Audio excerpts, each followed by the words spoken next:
Porsche Deluxe Carrera Cup North America. What a weekend we have had, and we will finish our race coverage with the second live race.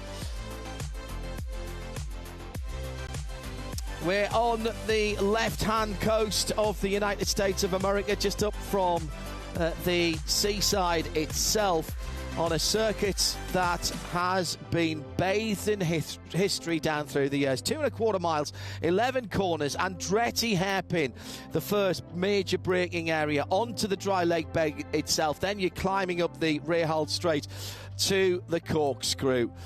Get it wrong at your peril, and we saw action there this morning. We'll tell you a little bit more about that in a moment. Then it's all the way downhill to the finish. Turn 11 is a good overtaking spot to be able to make up some positions on the inside. So we'll see a bit of defensive driving there as well when we get to the business end of the race. The cars are in the pit lane, and I'm delighted to say that joining me, John Hindorf, in the booth is Nick Tandy.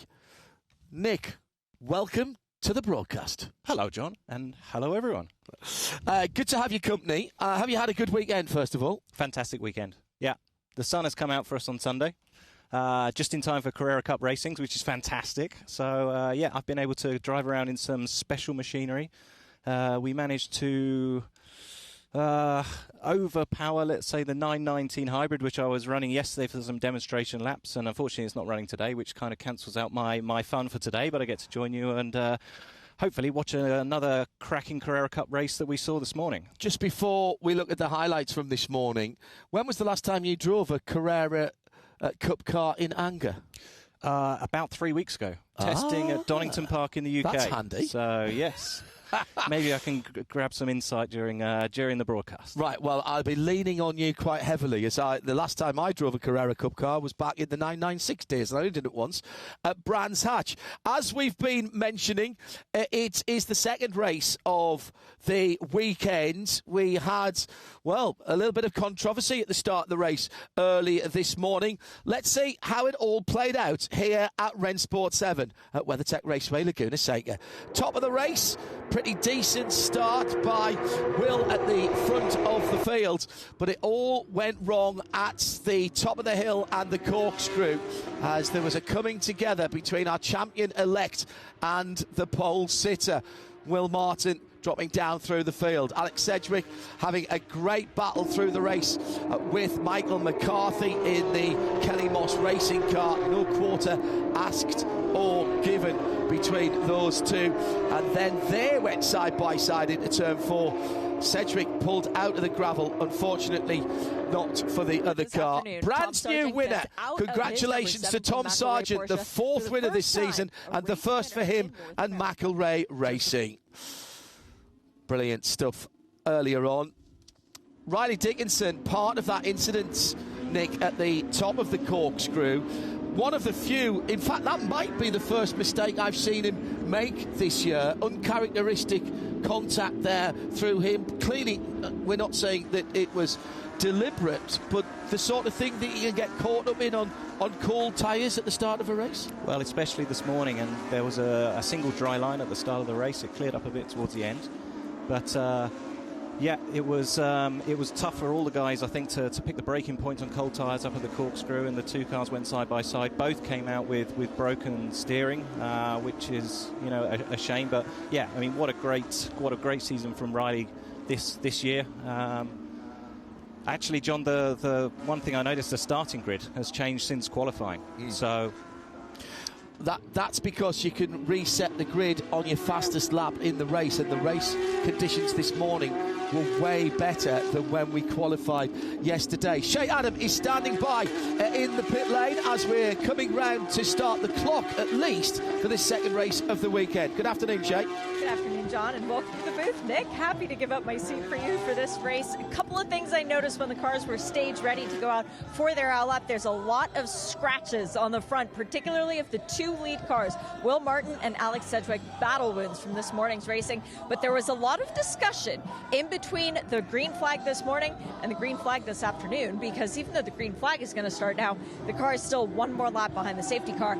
There was a lot of driving that wasn't up to our normal standards, and the drivers have taken that task. So a lot of these drivers are effectively on a warning probation at this point, where if they drive cleanly for race number 2, no further action. But if there's an incident, we might see some penalties coming up for the final round of the championship in Circuit of Americas.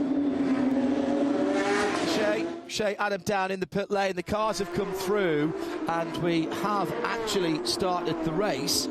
And we'll go through the grid for you. Will Martin on pole position from Alex Sedgwick in second. So the two JDX Racing twins on the front row. Riley Dickinson starts from third again with Tom Sargent, this morning's winner, alongside him on row 2. Sean Varwig for Kelly Moss and Jason Hart are on row 3, with Michael McCarthy and Jimmy Libre on row 4. Dan Clark and Travis Wiley are on row 5, and they make up the top 10 all pros. If we look to the Pro-Am and the Am classes, Efren Castro, champion-elect provisionally, in 17th position for Kelly Moss in the blue and red number 65. PJ Hyatt in second, a couple of 3 places behind. And in Am, Mark Varmy on pole position again. So that's 2 points for him. He extends his lead in the championship back to 15 points. So it's going backwards and forwards. Scott Noble won this morning. He'll start from second in the Am position. Were there any penalties thrown? It'll be at the bottom of the qualifying results. I don't think there were any penalties thrown this morning. It was just, there we are. Fastest lap causing a red flag. They were lost all times. Okay, they were done. That was before. That's fine. So what we do get then is the guys who started at the back earlier on today, because they had their times disallowed. Of course, they have had times in the race itself. I reckon we've got 35 cars on the grid. James McCann and Grady Willingham right at the back, with Michael Merritt in 33rd. Tom Balamis in that multicoloured striped car is in 32nd for Kelly Moss. John Getz, good run for John this morning, is in 31st. These are all Am runners. And Bob Mueller will start for the Octavo Tequila Racing Machine in 30th position. Stand by for action. Nick Tandy alongside me, John Hindhaugh. The final race action of our live broadcast weekend from Porsche Rennsport 7 Reunion. 2 more races for Porsche Deluxe Carrera Cup in 2023 after this one, and they'll be at Kota. The green flag's waving. It's a really good start by Will Martin as he gets a good jump down towards the first corner. Here comes Riley Dickinson round the outside. He tracked the pole sitter all the way down. 2 wide, 3, 4 deep as they come through, and Riley Dickinson's got 2 Michelins on the dirt on the right hand side. Alex Sedgwick in the red, white and black car tries to come through on the inside. It's Will Martin who's got the whole shot. Little bit of bodywork being thrown up there from one of the cars. Sean Varwig right in amongst it as well as he was coming through. Now I hope that's not part of the front splitter on one of those cars, because that is absolutely crucial. Turn 5, we've got a car going wide. I think that was Michael McCarthy. We'll see in just a moment. Turn 6, precise turn-in required here, and that's not easy when you've got side-by-side action. It was Mike McCarthy. I can see him dropping back a little bit there in the number 7 with the Kelly Moss car with the pink on the machine. But at the front of the field, a good start and a bit of redemption, Nick Tandy, for our champion-elect Riley Dickinson. Strong move early on, tried the outside manoeuvre, didn't work, but he's established himself in second place. What happened down at turn 5? Dan Clark, I think it was, getting into the Michael McCann car that just pushed the number 7 wide. Further up the field, that might have been Jason Hart, I think, that was all 4 Michelins off. Well, are you pleased you're sitting here and not racing out there? Well, it was a much cleaner start than this morning. Great first lap from Will Martin, and actually a great jump from the inside line. Both Will and Riley Dickinson getting the jump on Alex Sedgwick to the to the first corner at turn 2. Well, you've been racing against your team. JTR's been racing against Will Martin, of course, in Porsche Carrera Cup GB. Yes, Will has made a guest appearance back in Carrera Cup GB, where he was racing the last couple of years. He came to one of the crack operations, JTR, the team champions from back in 2018. Did a great job, finished second in both races in Porsche Carrera Cup GB on his on a weekend off, let's say. Yeah, and he's looking good this weekend. Had a good gap in qualifying. He's gapped the field, probably got a second up to 8 tenths now at the end of the first lap. So yeah. What's he like as a character? What's he like to work with? He's a very smart guy. You can see this. He's very determined. I like the way he goes racing. You know, he's got good aggressive style and likes to compete. And he's obviously got speed as well. Obviously, first year in America, learning new circuits, running the car with ABS, which is different to how he's used to running the Carrera Cup cars in Europe. But yeah, it's been a good season. I presume it's easier to go from not having ABS to ABS rather than the other way around? I would imagine so, yes, because the ABS it's a great feature. Obviously, it gives you more stopping capability for the cars. It gives you a safety net. When you're running without ABS, it's sometimes a lot easier to make mistakes. It makes passing possibly a little bit easier when the cars don't have all the same kind of braking potential.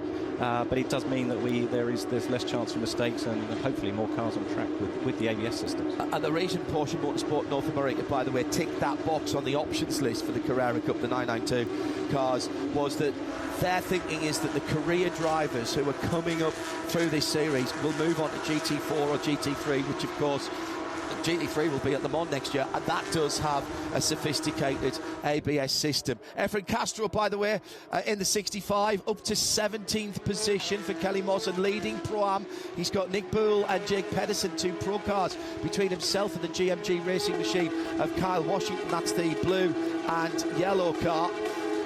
Mark Kavami and Scott Noble are absolutely locked together, coming down through the corkscrew. They're the cars with the yellow numbers on. Red numbers for the pro cars, green numbers for the Pro-Am, yellow numbers for the AMs, and they're coming down to the final corner now. That championship in AM still very much in the balance, and unless one of them has an absolute nightmare between now and the end of the season, I reckon that will go down to the last race, possibly the last corner of the last race at Quarter in a few weeks' time, where this series will support Formula One. And they are going nose to tail now. The purple, yellow and white car is Mark Kavami. He is the team leader and team owner of MDK Motorsports. Scott in the blue and white car is the next car back. Huge grid here, 35, and this is by no means the biggest. Means that the biggest we've had. We've had 50 cars this season, Nick, in this championship. This 992 Cup car has really moved the game on for Carrera Cup and Super Cup around the world. It's a very sophisticated machine. It's a fantastic race car, and one-make racing. It's always close racing. You can see the action on track. It's really good that when the driver makes a difference.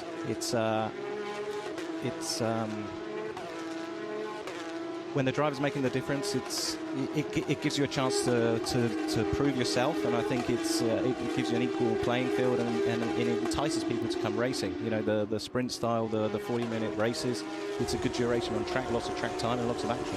And also teaching the drivers what they're going to need to know when they move on through their sports car and endurance racing careers. There's an element of tyre management here, because this is quite a long race for a single manufacturer championship. You start full, you're managing your Michelin tyres. That's kind of like a stint, getting on 40 minutes, 45 minutes, getting towards a stint of GT racing in other championships. It is. It's a decent race, and there is an aspect of tyre management. I know from qualifying there's tyres left over from qualifying, because it was I think it was a wet drying session, and so basically all the cars are starting on fresh tyres for this race. But it is a tyre management thing. You know, there is limitations to the amount of camber and the amount of pressures that you can run in the tyre as a safety aspect from Michelin.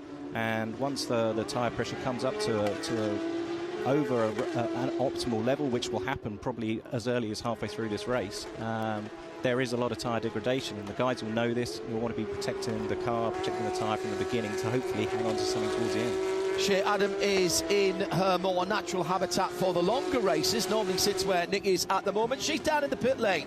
Meatball flag is out and being displayed. That's the mechanical black flag for car number 28, Bob Mueller. His driver's side door has popped open. That's got to be unpleasant, Nick. You do not want a door open in any race car. That's dangerous. It's suboptimal, Nick, is it? It's distracting as well, more than anything else, because the natural thing you want to do is to lean forward and try and drag it close. Yes, well, I imagine there's been contact at some point, because for sure, you wouldn't have started the race with the door open. They have carbon fibre doors, and obviously, if there's damage to it, it could have bent the catch and the handle, and there's obviously a problem going on there. Still half an hour to go. We'll have a quick look at Bob Mueller's car as he heads into the lake bed now. Will Martin with a second and a half on Riley Dickinson. Alex Eggswick has just dropped back a little bit, so that's two Brits in the top three. Alex coming back to motor racing after a little while away in that JDX car. He's working with PT Autosports to bring new people into motorsports, both behind the wheel and behind the scenes. Really interesting concept from the guys at PT, and Alex is running very well here this weekend. Tom Sargent in fourth. He's about 5 seconds away from the leader at the moment. Yeah, I'm just seeing, John, I think we saw some debris on the start of the first lap out of turn 3, and it looks like it's come from the car of Alex Sedgwick. It looks like he's missing his front splitter, which is obviously holding back his pace and creating this logjam behind, letting the front two to disappear. It's a rubber lip almost that is an interference fit with two screws on the edge of the front splitter itself. But that is absolutely essential to manage air at the front of the car, and he'll be absolutely rooting the front tyres. Yes, you can see his mid-corner pace here. Tom Sargent right behind, looking for the inside line. He's struggling to get the car rotated mid-corner, and Tom's all over him looking for a way past. Sargent, great run this morning, picked up the pieces when those around failed down into turn 5. Weaves left, waves right, but that red, white and black car is the cork in the bottle at the moment. So behind Sedgwick, we've got Sargent in the blue and white car, Sean Varwig, Speedy Dan Clark, yes, the man who used to run IndyCar. That's the yellow and green car, Jimmy Libra, and Mike McCarthy is recovering as well. There's the 28 car that we mentioned earlier on. Driver's door was a problem. They've sorted it out, and the cork in the bottle has popped at the corkscrew. How appropriate. Yeah, Sedgwick, I mean, with the front splitter gone, he's going to be struggling under braking. It looks like he kind of outbraked himself at the top of the hill there. And Tom Sargent, our race one winner from this morning, is through. Sargent up from Australia with McElrea Racing, also from that part of the world, looking to make a name for themselves in this championship. So just a simple outbraking issue then, and couldn't get the car turned. Exactly that, yeah. Loss of downforce on the front axle, lack of braking, lack of turn, and nearly some more contact down the hill between the two cars following. I think that was Sean Varwig trying the off-track line. We saw that a few years ago in IndyCar. Meantime, now Tom Sargent in third position. Sedgwick's holding on to fourth. That's Dan Clark, I think, that's nipped through into fifth. Yes, it has. He took advantage of the skirmish at the corkscrew last time around. Will Martin leads by 2.3 seconds from Riley Dickinson second. That's JDX number 9, the black and gold car. Now this is a moment or two ago at turn 1, and this oh dear me, it's not been a good day for Michael McCarthy. That's the second time he's had all 4 Michelins on the dirt, getting on the outside of the corner. There are rules about leaving people room, Nick, but ultimately if you're on the outside, you always got to be wary that you're going to get gently ushered off the side of the circuit. You've really got to be fully alongside, unless the car in front, obviously, then you've got to take the racing line, and sometimes the track runs out of room. Will Martin leading by a comfortable 2.2 seconds with 26 minutes still to go. Nick Tandy and John Hindorf at the Porsche Deluxe Carrera Cup North America second and final round of the Rennsport Reunion 7 weekend. We're at WeatherTech Raceway Laguna Seca. New pavement here, which has changed the character of this racetrack a little bit. It's a lot smoother than it used to be. And the lap times, well, we've annihilated the lap record. We've taken over a second out of it. It used to belong to Trenton Estep, and I suspect that it will go down even further this weekend as well in this race. Yeah, but interestingly, John, the lap times are currently a bit slower than we were this morning, even with a damp track, but obviously the temperature has now come up, so the track's probably giving up less grip.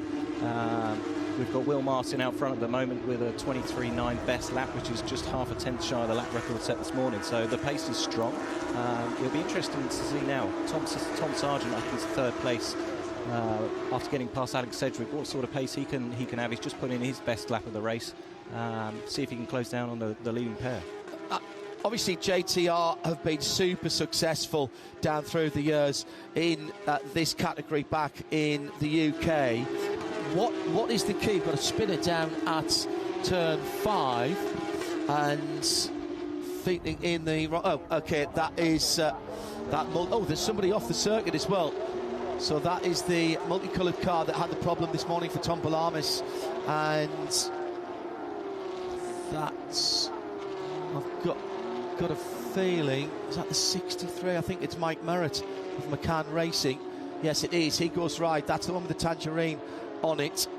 And then Tom Balamis. Now, did he spin in sympathy? And in fact, I think we also got James McCann going off in the 83, the GT Silver car. Am I right in saying that GT Silver is still the colour that they are originally supplied in these cars, Nick? Yes, every Porsche Cup GT3 that comes from the factory comes in the same colour, and that is silver. Any colour you like, as long. Exactly. Will Martin at the head of the field. I was going to ask you, what can you do as a team? This is spec racing. Nothing you can do with the car right now. There's no tools inside the car other than... is there a brake bias on this car? Other than that, the driver has got what he's got. But what can you change as a team? Where can you help your driver in terms of setup? Yeah, so this is one of the keys of a driver in this series. It's not just about driving, it's also about working with a team. And there are certain limitations to what you're allowed to change on the cars. Things like springs and dampers are fixed. So this takes away the development cost, this sort of thing, and teams having to carry around multiple dampers and springs to circuits. You can change your basic geometry, so your tones, your cambers, your ride heights, things like this. Your rear wing is adjustable, so you can move your aero balance.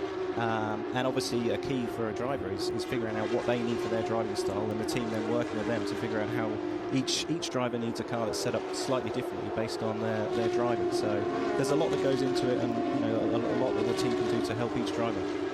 It's like Travis Wiley just got... Oh no, he's sitting right in behind Michael McCarthy in 9th and 10th position.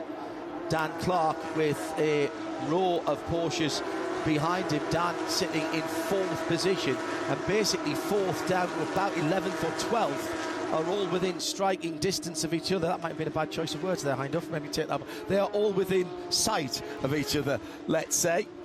And this circuit has provided some great GT racing down through the years. What are your favourites, Nick? Laguna's a great circuit. I mean, it used to be frustratingly abrasive with not a lot of grip. I'm looking forward to running the new surface. This is for sure. Because we came just before it was ripped up and resurfaced. The IMSA race was, or the IMSA sports car WeatherTech race was the last round before the track got resurfaced yet. So yeah, it's a great flowing circuit, but often frustrating, and the dust gets on the circuit as well in places, which creates unexpected grip conditions and excessive tire load. So it's a roller coaster. In terms of the cars that you drive, which are the GTP, the Porsche Penske Motorsport 963s, will you have to throw away everything in terms of data that you learned this year when you come back next time to the circuit, or will you at least use a baseline setup and then try and modify from there? It pretty much, you will be learning straight again. We got a spinner down at the Andretti hairpin. Looks like there was contact down there in the middle of the turn. Almost a decent flick turn, but not quite. Don't roll onto the gravel, and if you do, don't spin the wheels. Don't spin the wheels. Gently, gently, please. He's looking to get out of that. And was there a little bit of assistance there? I think there was. Yes, there absolutely was. And that was Kyle Washington and Chris Palomo who came together. Chris in the grey and copper-coloured car. Not sure he was quite there up the inside there. It looks like he's kind of drifted up a bit mid-corner. There's just been contact, but I mean that was the fight for the final podium position in the Pro-Am class. So obviously, a position to be fought for. Mark Kavame has got a 2.5 seconds on Scott Noble. This is very good news for his championship chase. They're in 24th and 25th overall, but still this line of cars from just outside the podium positions all the way down to just outside the top 10. Now, is this a one-groove track? Is this a one-line track? And if so, what are these guys planning and scheming right now, Nick? Yeah, often when a track gets resurfaced, the racing groove does rubber in a lot quicker than the rest of the circuit. I'm not totally sure about how this repave has been holding up, but it was a bit like this morning when the track was wet on off the line and dry on. It's a single groove track, but yeah, to pass, you've obviously got to go offline at any point unless somebody makes a mistake. So yeah, you pick your braking point and hope for the best a lot of the time. Thomas Murrell and Nicky Hayes side by side there, and Tom just getting the worst of that one as he continued. Did get a bit of dust on the tyres, a bit of gravel in his travel there, which he probably didn't expect. Back to our leader, 2.6 seconds. This has been a very measured and controlled race from pole position, albeit, but you've got to execute when the opportunity arises. Riley Dickinson through from 3rd to 2nd in those opening exchanges, is now 3.4 seconds back. He provisionally has the championship all sewn up in that number 53 car. Not on the podium this morning, and indeed a non-finish.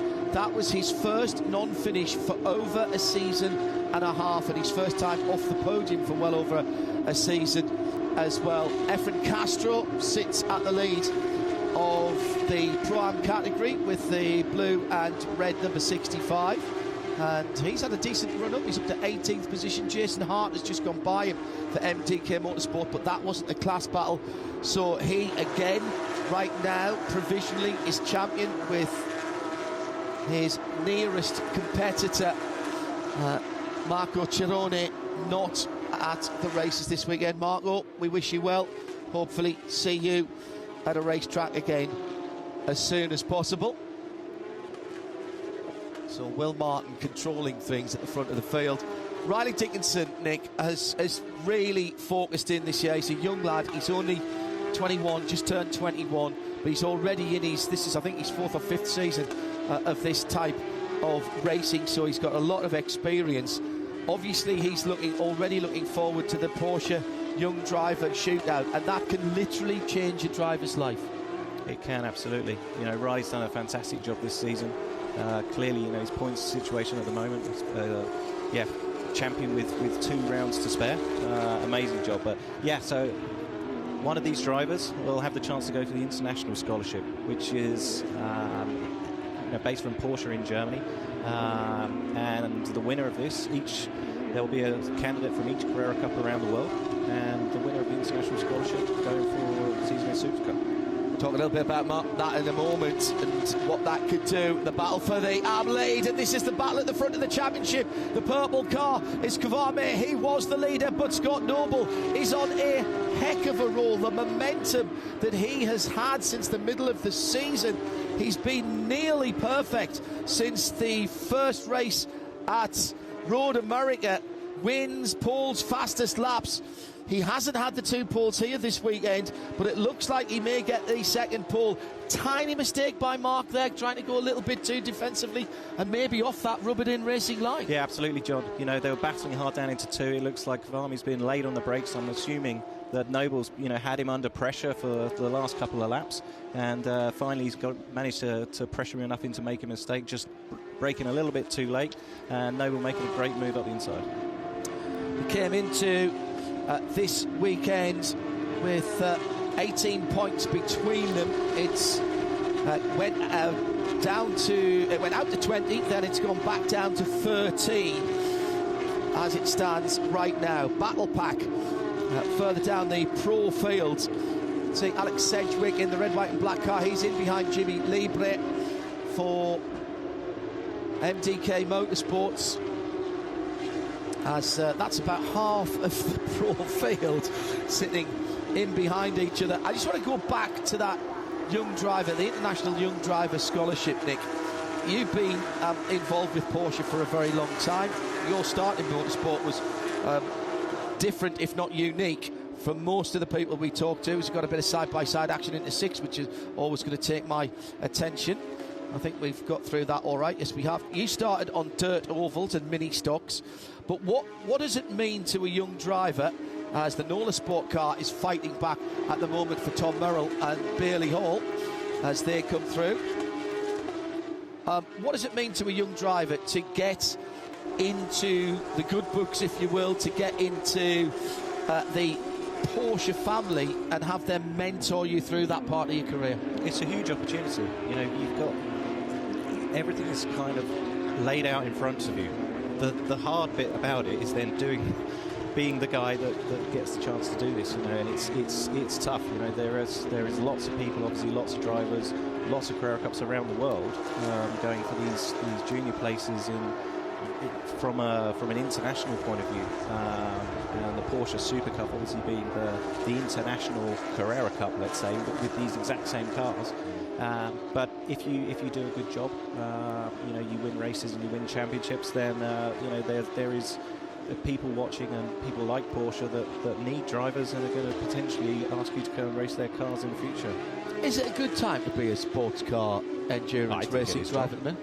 Well, it's a serious question, because we have lean years in sports car racing. At the moment, it seems like every manufacturer in the world wants to have a prototype program and a GT program and go out and take those classes at Le Mans and in IMSA. Yeah, you're absolutely right. I think we're in a boom, it's period for the sport, hopefully so, with so many new manufacturers in LMDH and LMH, and also with GT3 kind of combining regulations across the world. It's a great place for the sport and drivers, teams. You know, it really is a great place to race. 13 minutes to go. It's Nick Tandy with me, John Hindhaugh, in the booth. Shea Adam is down in the pit lane with an update. You guys were talking about the international effect of this series, and hello to one of our international best friends, the voice of Porsche Carrera Cup Australia, Crailsey, who's tuned in.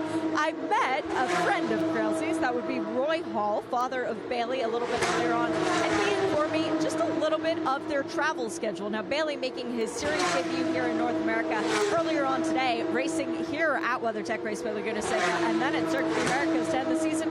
But in between there, he is racing last weekend at Sandown, this weekend here at Laguna, next weekend at Mount Panorama, which he lands on Wednesday to go do the track walk. He leaves immediately after this race. And then a couple weeks later, the week after COTA, he's racing at the Gold Coast. So John, Bailey Hall getting a lot of experience at some wonderful tracks. As out on the track here, we've just had a spinner. Jake Pedersen has gone around.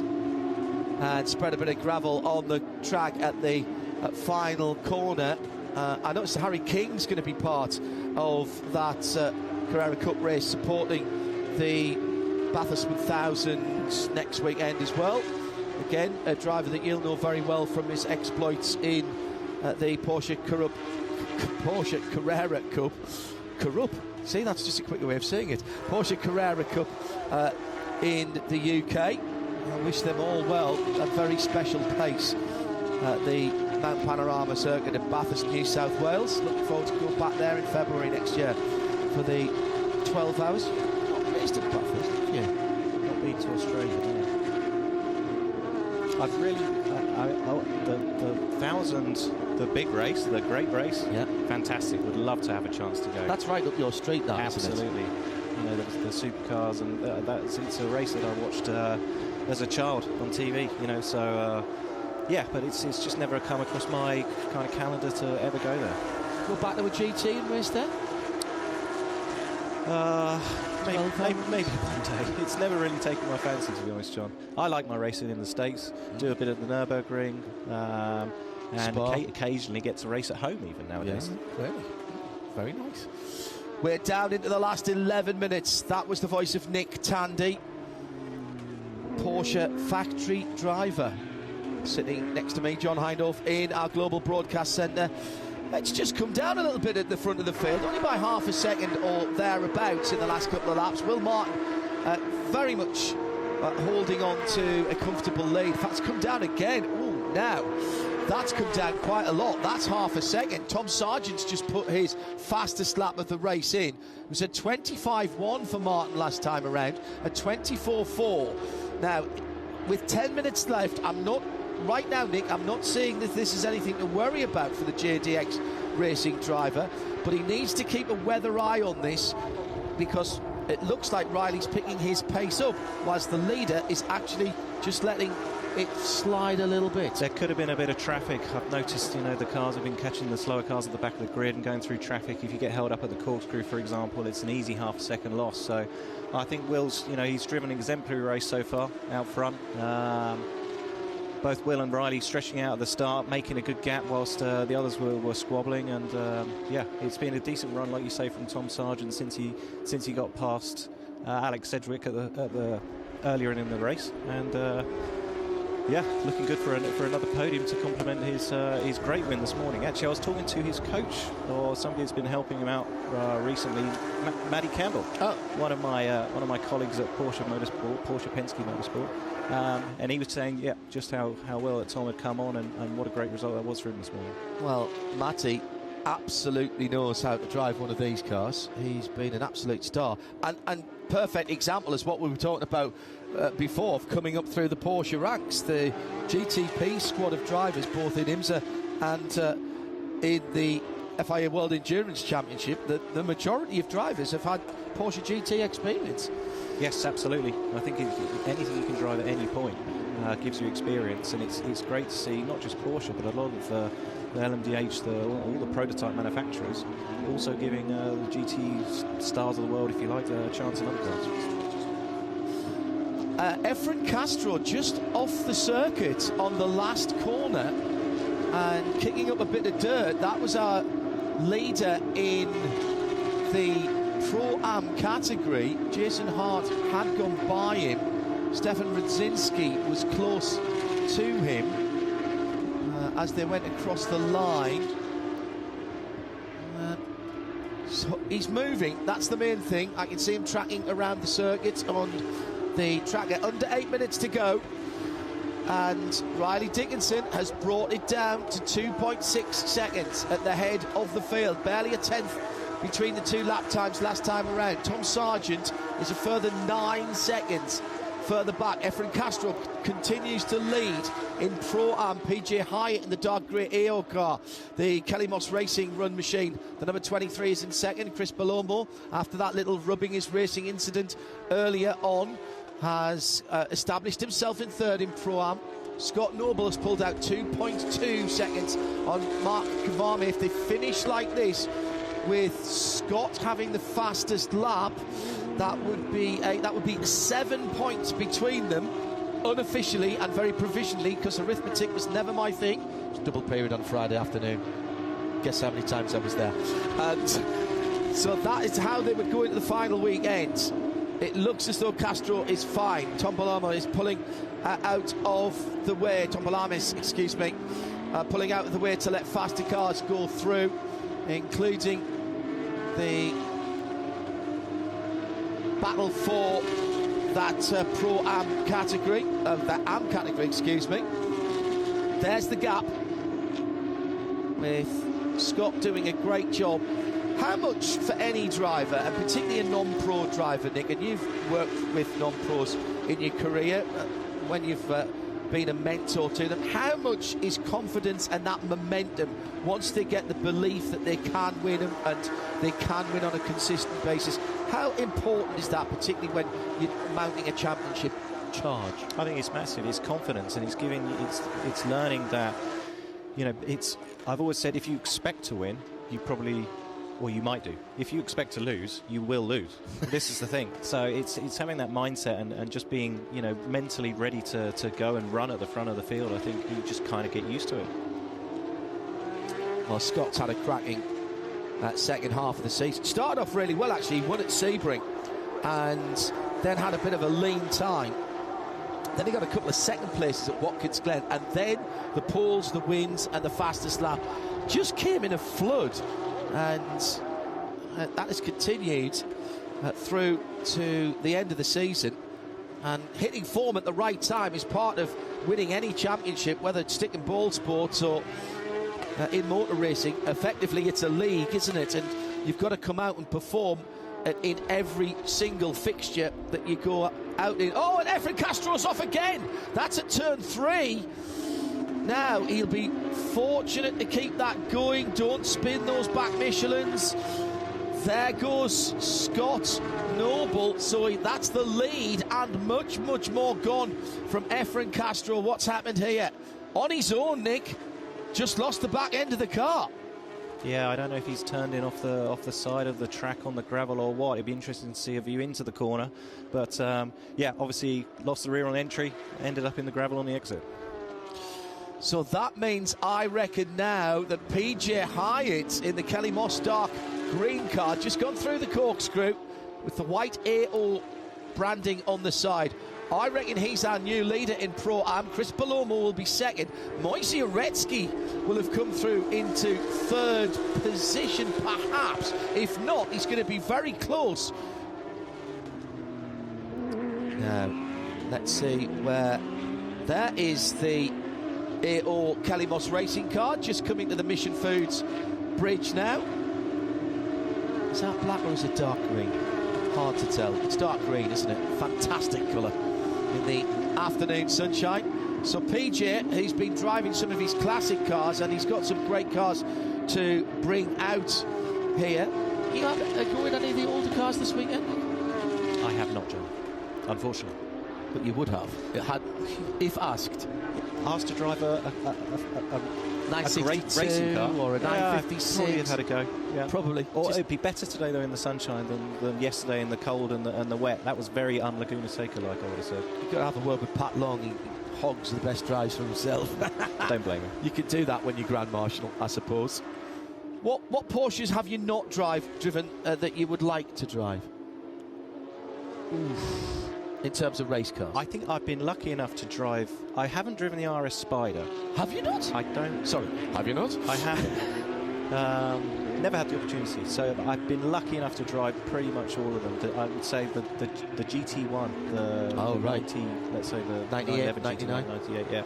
That was probably the most amazing car. It was incredible to think that it was, you know, a 20-year-old car, and when I drove it, it felt like it was an absolute brand new machine. You can see why the thing won at Le Mans. You also drove the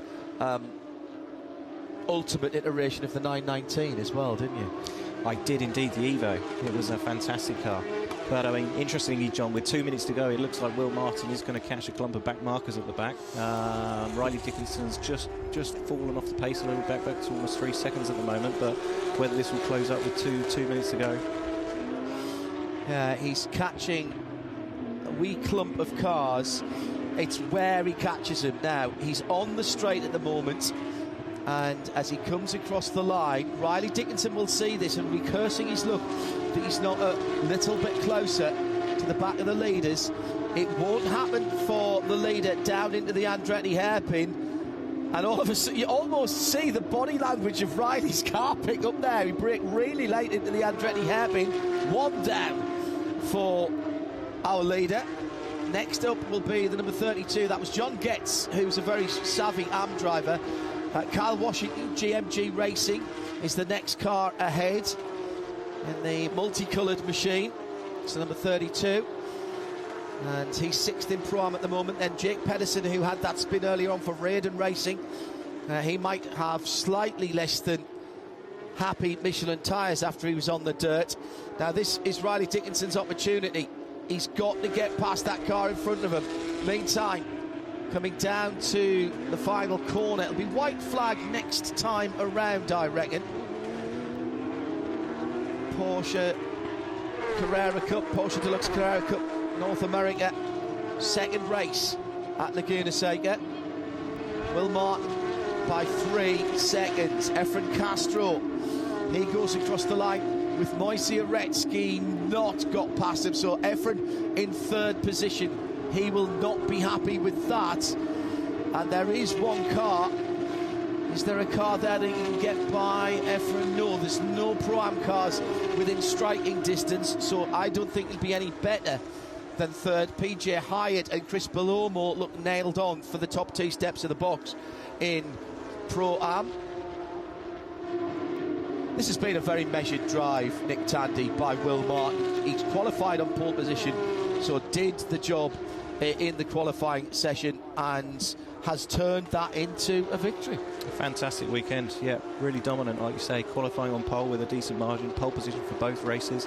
Obviously an unfortunate incident at the start of race one, but he's driven an absolutely measured race this time, out front the whole race, got the pace, got the fastest lap of the race. Yeah, fantastic drive from Will Martin. Shows a bit of character that he put the first race out of his mind. You've got to do that if you're going to be a pro driver. Even if you keep going, you're not going to make everything up with the next corner, for example. Exactly, just reset. You know, there's another race coming.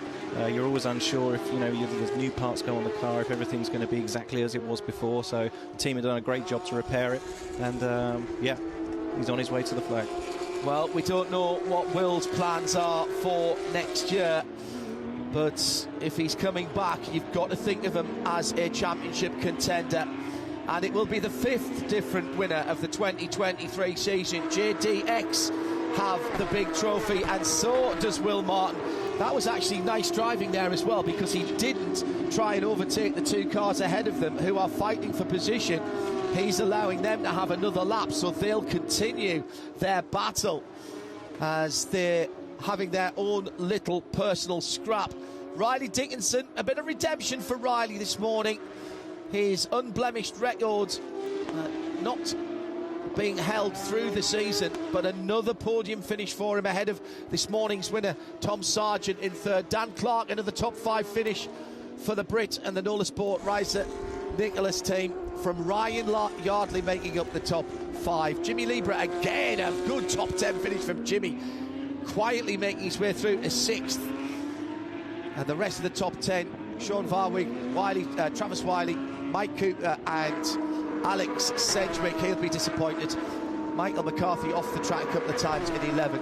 Bailey Hall in his first weekend had a top 10 finish, 7th this morning from memory, and 13th this afternoon. PJ Hyatt has taken Pro-Am ahead of Chris Bellomo in second. Scott Noble wins and has the fastest lap in Am. That is going to cut that 13-point lead down to 7 points. I did it on my fingers just to check, and Nick is giggling alongside me because I actually did, just to check.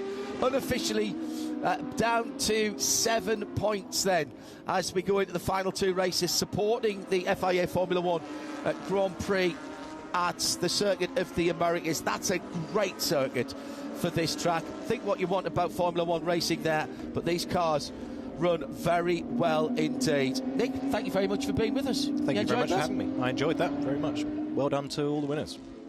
So right at the end of the race, action at turn number 11. That's one of the Nola Sport cars that got turned around. Is that Tom Merrill in the distance in the 17 car? Yes, it was Tom Merrill in the 47 car. Yes, right car. I said the wrong number, but it was indeed Thomas Merrill. Can't take anything away either from our Pro-Am leader, PJ Hyatt, in the very dark forest green AO machine. Benefited from Efren Castro spinning out. Chris Bellomo in between those two will be on the second step of the podium. And in Am, it's another victory. The Scott Noble roller coaster ride of a season has become a road roller. He's steamrolling his way back to Mark Kavami, and the gap just 7 points between those two. Third position, John Getz on the podium for Wright Motorsport. Scott coming back into the pit lane, or the back of the paddock, in that immaculately turned out blue and white number 10 car from MDK Motorsports. 1-2 again for MDK. Mark Kavami cannot keep coming second to Scott Noble if he's going to retain his championship in Am this year. Will Martin comes back to the paddock. All results provisional until post-race technical inspection. But for now, we can congratulate the British driver, Will Martin, who is atop the podium. The 5th different winner that we've had this year. It's been a championship that's been dominated by Riley Dickinson in second, who is our champion-elect provisional, call it what you will. He can't be caught at the moment, but as somebody reminded me, you can't get docked points in championships. So we'll wait. So we'll wait till the end of the final race for that. Shea Adam is down in the pit lane. And Will Martin, as he reviews his helmet, we don't often get the chance to talk to our winners live. The golden bib is there. And Will Martin discussing life with his team. The team belonging to Jeremy Dale and Harrison Bricks, supported by Porsche Columbus. He doesn't look like he's done 40 minutes, does he? That's very annoying. Looks very fresh, yeah. Very fresh indeed, and this is quite a physical track. Shea Adam down with our 5th different winner of the season for Porsche Deluxe Carrera Cup North America. Go Shea. Will Martin, race winner once again, but this time it's at Laguna Seca. What was it like to just take it from the pole? You weren't even harassed out there. No, not at all. You know, pole was super important to get around here, I think. You know, the first race didn't go as planned, but, you know, things happen. But, yeah, we came back and redeemed ourselves for this race, so I'm super pleased with how it went. The team have just consistently done a great job all year round, so massive thank you to them. And what is it about second races that you seem to just come to the front? And I mean, it was the second race at Laguna. Second race, Laguna, second race Watkins, second race Long Beach. It's just these second races. Yeah, I know. Lucky second, I guess. I don't know. But hopefully we'll carry this on to Kota. Good luck in Circuit of the Americas. Thank you. I might be able to count the championship points, but I can't. I might be able to count the championship points, but I can't count the race victories for Will. He has had a race wins this season, so we still have only had 4 race winners. Working too hard on the championship points in and there. Thank you to Nick Tandy, who has been our guest in the Global Broadcast Centre here for the second race of the weekend. 2 more races to go. We'll have them live for you on IMSA Radio and IMSA TV as we support the FIA Formula One World Championship at the Circuit of the Americas. What a weekend at Rennsport. What a weekend. Laguna Seca with 911s of every vintage from its 60 years. And we've had a few slightly different Porsches as well. Justin Bell didn't get the result he wanted. We've had a Porsche party par excellence to celebrate the 60th birthday of 911 and the 75th birthday of Porsche Motorcars. On behalf of Nick and Shea and all of our production team, I'm John Hindorf. Thanks for being with us. We've enjoyed your company. Bye-bye.